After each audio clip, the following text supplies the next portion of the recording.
प्रधानमंत्री फसल बीमा योजना जिन किसानों की फसलें तबाह और बर्बाद हो जाती है उनके लिए वरदान है। और मुझे बताते हुए खुशी है कि करोड़ों किसानों ने फसल बीमा योजना का लाभ उठाया है। आपने बिल्कुल सही कहा, निश्चित समय सीमा के अंदर किसानों को फसल बीमा में के अंतर्गत फ़ायदा मिलना चाहिए अगर फसल का नुकसान हुआ है।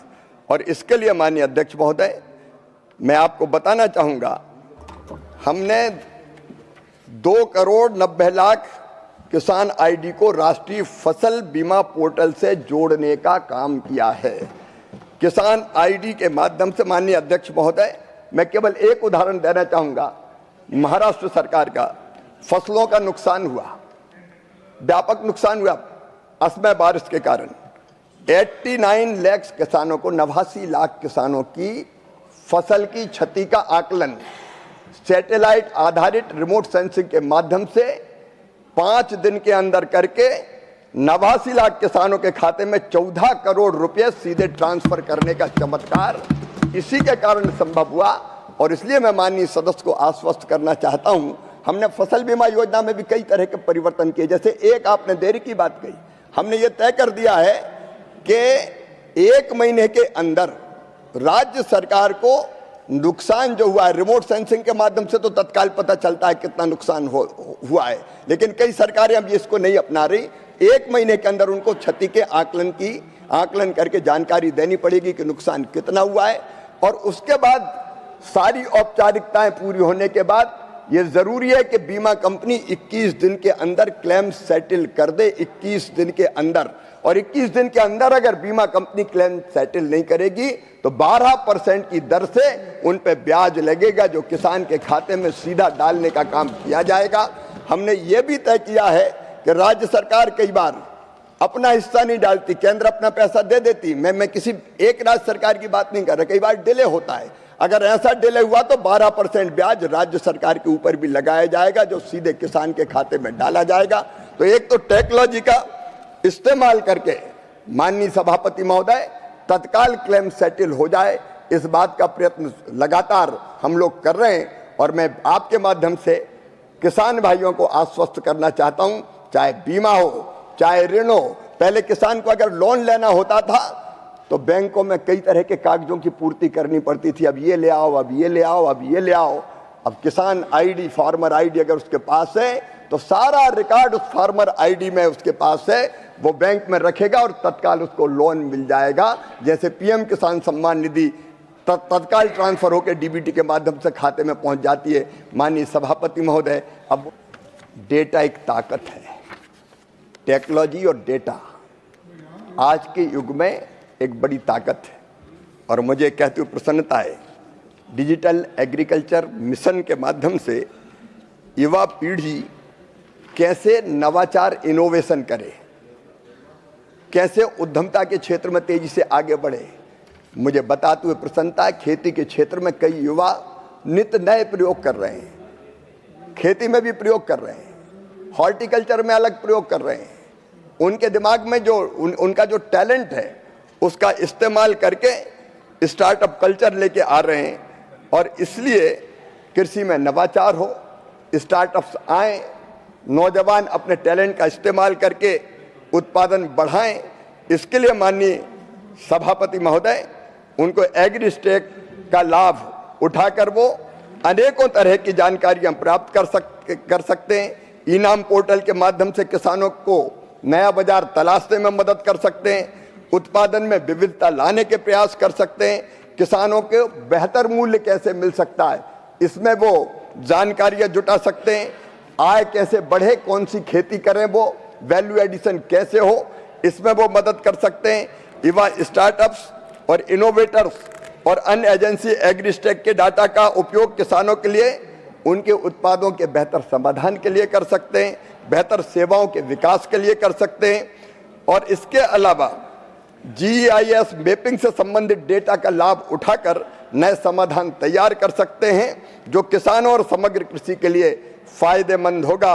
डिजिटल क्रॉप सर्वे करने में, युवा कृषि सखी सर्वेक्षण करने में और राज्यों की नीति के अनुसार योगदान करके अपनी आय बढ़ाने में और आय और बेहतर करने में इसका उपयोग कर सकते हैं।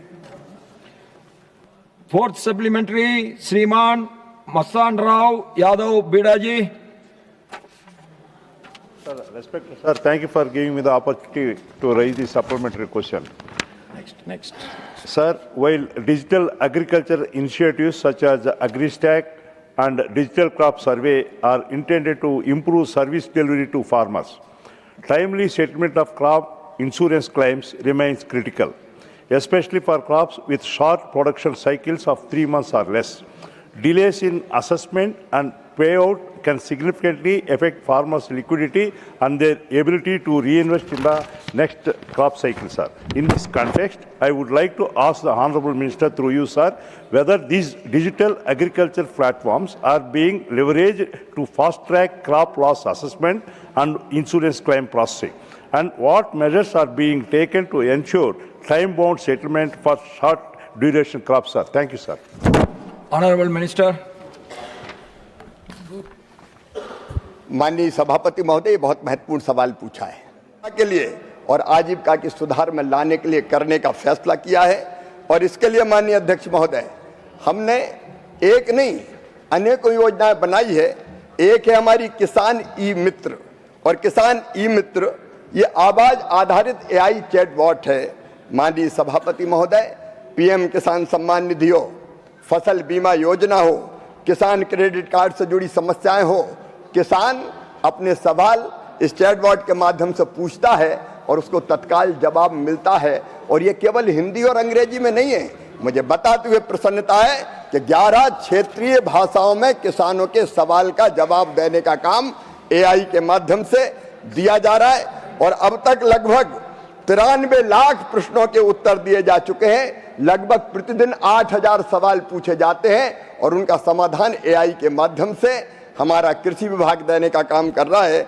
वैसे ही माननीय सभापति महोदय, कई बार फसलों में कीट लग जाते हैं, वायरस अटैक हो जाता है, फसल खराब होती, तब किसान को जरूरत पड़ती कि तत्काल वो सलाह लें। अब हमने नेशनल पेस्ट सर्विलेंस सिस्टम एक बनाया है।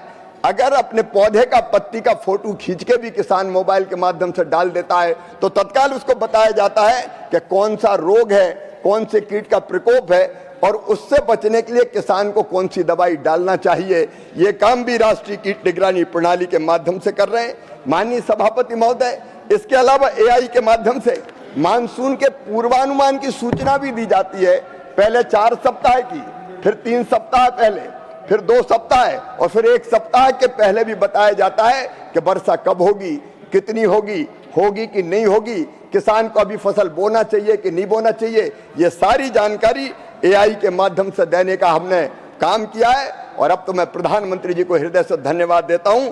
भारत विस्तार करके एक नया प्लेटफॉर्म बनाया जा रहा है। ये सारे प्लेटफॉर्म को एकीकृत एक जगह करेगा और किसान की हर समस्या, चाहे वो योजनाओं की जानकारी हो, चाहे अच्छे बीज हो, खाद डालने की बात हो, रोगों के नियंत्रण का मामला हो, कब फसल बोए कब फसल ना बोए, या योजनाओं का कैसे लाभ ले, इसके लिए कहीं भटकने की जरूरत नहीं है।